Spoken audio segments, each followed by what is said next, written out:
Selamat sore, Bu. Selamat sore juga Kakak dengan Kakak Dwi Januariski, benar? Iya, betul, Bu, dengan saya sendiri. Oke Kak, sebelumnya Kakak sudah menghubungi saya beberapa hari lalu. Namun saya beberapa hari lalu sampai kemarin itu kan sedang ada kegiatan ya. Jadi baru bisa mulai sekarang. Mohon maaf sekali ya Kak. Iya, Bu, nggak apa-apa. Kebetulan saya juga ada waktu kosongnya hari ini. Oke baik Kak. Sebelumnya untuk memulai proses konseling ini biar lebih akrab, bagaimana jika kita kenalan dulu nih, mulai dari kakak, boleh?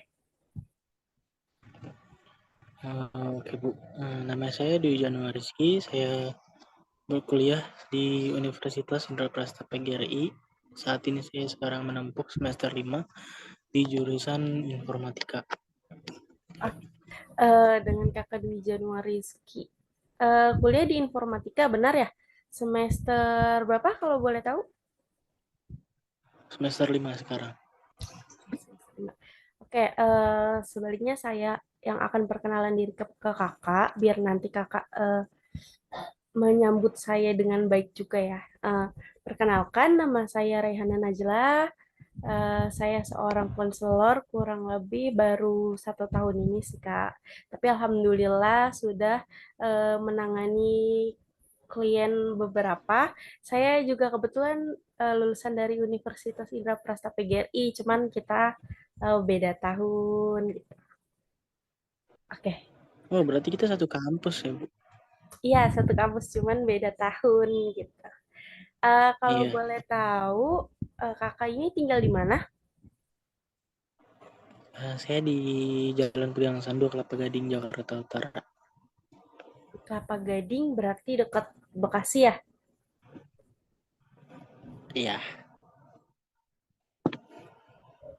Oke, kebetulan saya tinggal di Jakarta Selatan, cuman saya sedang ada dinas di luar kota, jadi kita eh, hanya bisa melaksanakan konseling dengan virtual ini. Tidak apa-apa juga sih sebenarnya karena sekarang ini kalau konseling itu tidak perlu melakukan tatap muka secara langsung Kak, bisa dengan virtual seperti ini. Nah, itu namanya cyber counseling ya Kak. Bisa sebenarnya bisa juga dari chat, bisa dari via telepon, via VC, sama via email. Kebetulan kita ini via Zoom, jadi biar enak gitu Kak. Saya melihat kakak, terus saya mendengarkan kakak dengan baik. Kakak juga dapat eh, kenal dengan saya gitu Kak. Kan saya juga lebih nyaman Zoom kayak gini, Bu, daripada bertatap muka langsung. Soalnya saya suka grogi gitu, deg-degan gitu kalau ketemu orang baru. Oh, grogi seperti itu ya. Kakak orang yang pemalu, tertutup gitu ya. Iya, Bu. Saya lebih nyaman kayak gini sih. Ah ya, nggak apa-apa Kak, nggak masalah karena eh, cyber counseling ini juga memudahkan orang-orang seperti kakak yang mungkin deg-degan gitu kan kalau bertatap muka hadap-hadapan secara langsung, walaupun kita juga bertatap muka, cuman kan ini secara virtual gitu ya Kak. Oke, baik. Sebelum proses konseling berlangsung, saya ingin memberitahu kakak nih, dalam proses konseling ini di proses konseling ini kita memiliki 3 asas Kak, yaitu asas kesukarelaan, keterbukaan, dan asas kerahasiaan. Di mana di masing-masing asas ini terdapat pengertiannya sendiri, seperti asas kerahasiaan. Jadi kakak bisa mengungkapkan semua permasalahan kakak tanpa kakak takut ada yang membocorkan, karena ini yang tahu hanya saya dan kakak. Saya sebagai seorang konselor juga dapat memegang teguh apa rahasia kakak itu tidak akan saya bocorkan kemanapun gitu, akan saya simpan. Lalu di asas kesukarelaan ini kakak bebas membicarakan apapun, tidak akan saya paksa, senyamannya kakak aja, seperti itu. Lalu di asas keterbukaan ini kakak bebas juga menceritakan apa saja, saya tidak akan melarang, saya juga tidak akan menghakimi kakak gitu. Yang terpenting kakak ini dapat mencari jalan keluar atas permasalahan kakak. Seperti itu kak, dapat dimengerti? Ya Bu, saya dapat mengerti. Oke baik, alhamdulillah ya kalau dapat mengerti gitu. Boleh kita mulai dari permasalahan yang ingin kakak sampaikan. Nanti saya akan dengarkan, lalu insya Allah saya akan memberikan kakak sedikit penerangan gitu untuk menyelesaikan permasalahan kakak. Oke, jadi kayak gini Bu. Ini kan lagi masa pandemik ya Bu. Meskipun sudah sedikit tereda, tapi kampus saya masih menjalankan sistem online Bu. Selama 2 tahun itu kan waktu yang lama untuk belajar online kayak gitu. Nah, jadi menurut saya itu sistem pembelajaran yang membuat saya bosan gitu Bu. Oh iya, oh iya di dalam 2020 ke sini itu kan karena ada COVID gitu ya, jadi pembelajarannya daring ya, seperti itu. Bosan. Saya boleh tahu faktor kakak bosan itu seperti bosan pembelajaran atau misalnya tidak dapat bertemu teman baru atau tidak dapat mempelajari hal baru atau seperti apa? Saya sih lebih ke dua-duanya ya Bu. Tapi saya lebih ke pembelajarannya. Soalnya jadi kayak nggak nangkap gitu sama materi yang dikasih sama dosen. Apalagi kebanyakan mata kuliah saya itu hitung-hitungan Bu. Jadi saya kurang bisa nangkap materinya.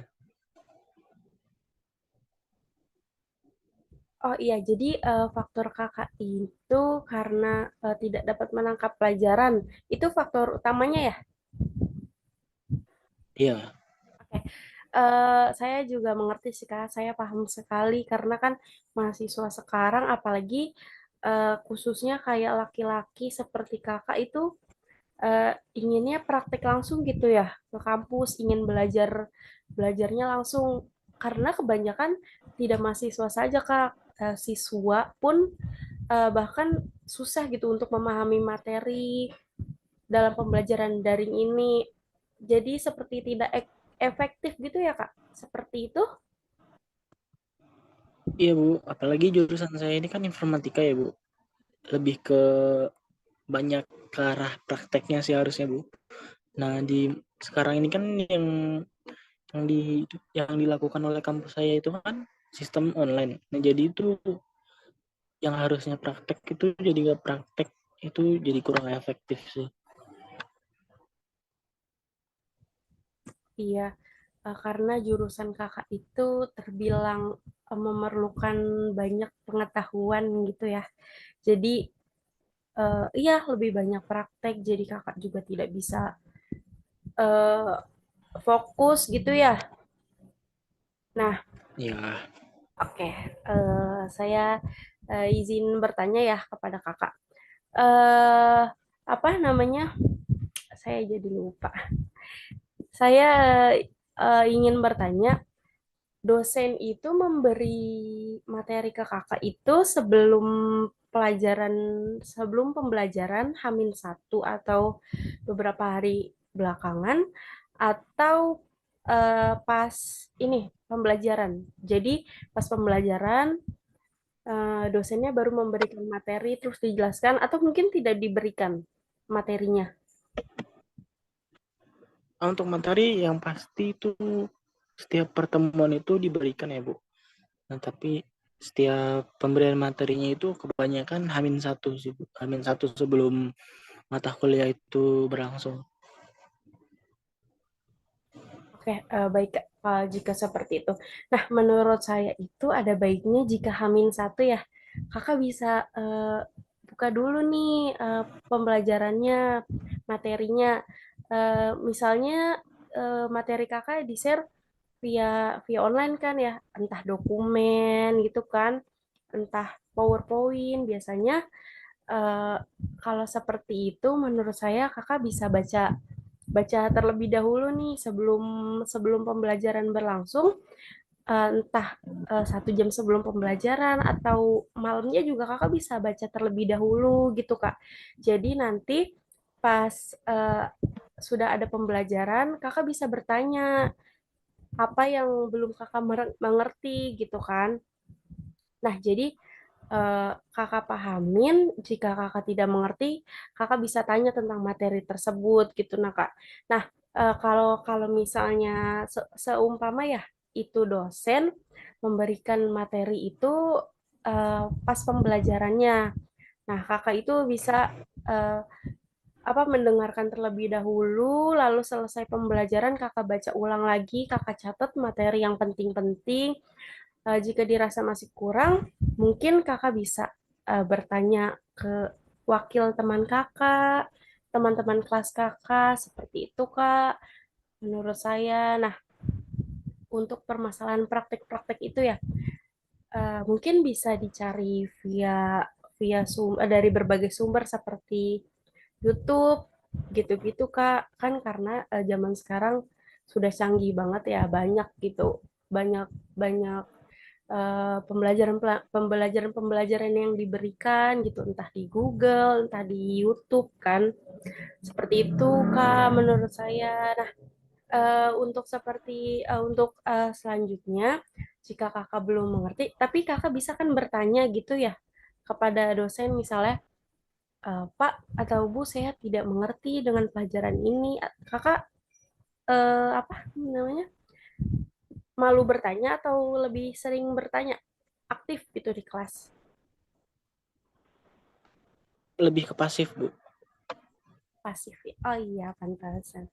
Eh ya sih itu eh, jalur utamanya kakak bisa bertanya dulu nih terlebih dahulu kepada teman-teman kakak, terutama teman-teman dekat kakak teh jangan jangan teman sekelas kakak tanyakan karena kakak pasif nih, kakak tanya dulu ke teman dekat gitu.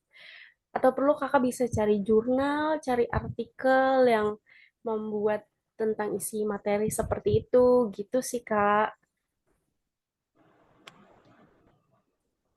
Oh, kayak gitu ya, Bu. Kalau boleh saya nanya, saya mau minta tips atau saran dari Ibu agar pas belajar itu nggak bosan. Kalau tips dan trik, saran saya sih senyamannya kakak aja ya. Saya tidak tidak bisa apa menyimpulkan sendiri. Karena kan kalau belajar itu tergantung mood ya Kak, tergantung nyamannya. Bisa dengan mendengarkan musik sebelum belajar atau pas pas belajar juga Kakak nggak apa-apa banget ngedengerin musik kalau itu sesuai mood Kakak kan.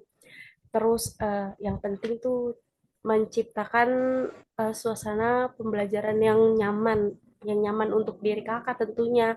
Karena kan yang akan belajar kakak, yang akan mengolah materi kakak. Jadi menurut saya sih senyamannya, maaf jika berisik ya kak.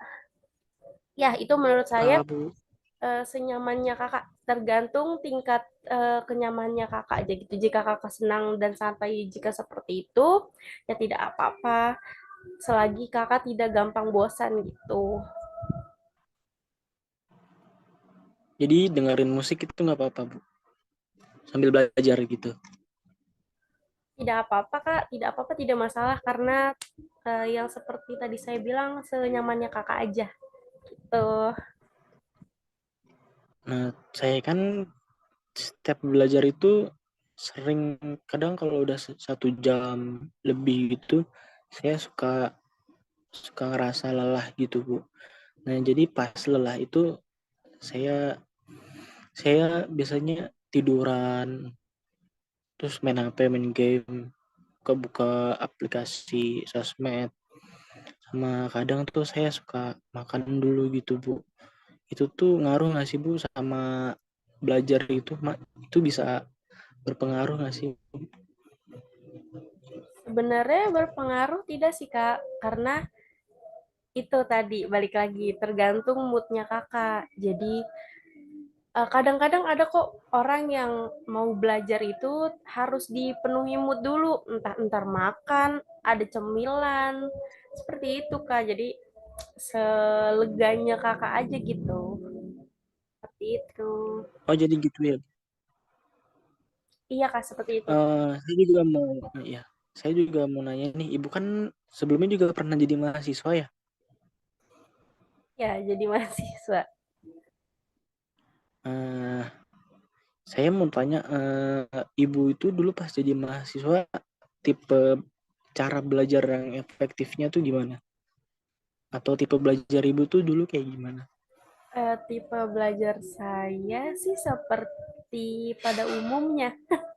Ya, belajar belajar apa? Menyelesaikan tugas semutnya saya. Tapi karena saya orangnya agak tidak sabaran, jadi saya mengerjakan tugas itu tanpa istirahat gitu. Sebelum selesai saya tidak ingin menunda-nunda waktu lah. Kalau saya seperti itu sih kan.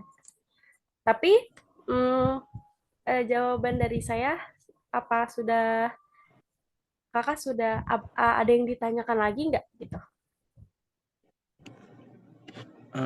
Sepertinya sudah tidak ada lagi, Bu. Sudah ya, cuman seputar keresahan kakak di dalam pembelajaran daring ini ya. Apalagi tadi kan kakak bilang Iya. di kampus kakak itu sekarang masih ada pembelajaran online ya. Jadi tidak sepenuhnya. Iya. Ya, itu sih tadi. Semoga kakak dapat mengerti poin yang saya berikan tadi ya dengan membaca buku materi sebelum pembelajaran, mencari-cari sumber lain seperti Google artikel atau jurnal, atau bisa bertanya ke perwakilan teman kakak gitu ya. Iya, Bu, siap. Saya akan coba saran Ibu. Baik, kalau gitu senang sekali Kak. Terima kasih. Terima kasih, Bu, sudah menyempatkan waktunya.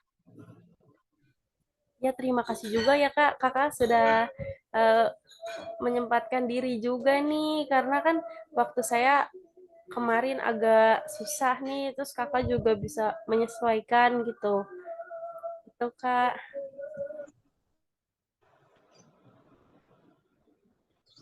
Oke, Oke. kalau gitu, Bu, saya terima kasih sekali ya, Bu. Iya, sama-sama. Ada yang ingin ditanyakan lagi? Cukup, Bu. Oke, jika sudah cukup, kakak bisa kembali lagi berkonseling kepada saya kapanpun jika kakak misalnya belum puas atau misalnya ada permasalahan lain yang ingin berbagi, saya siap terbuka untuk kakak asal jadwal kita sama-sama uh, kosong gitu. Oke, siap, Bu. Oke, terima kasih ya Kak. Sampai sini cukup Kak. Cukup, cukup. Oke, terima kasih Kak. Terima kasih sekali ya Kak sudah memilih saya sebagai uh, konselor untuk membantu permasalahan Kakak. Semoga permasalahan Kakak dapat cepat menemukan jalan keluarnya atas keresahan Kakak, lalu Kakak kembali dengan kenyamanannya Kakak.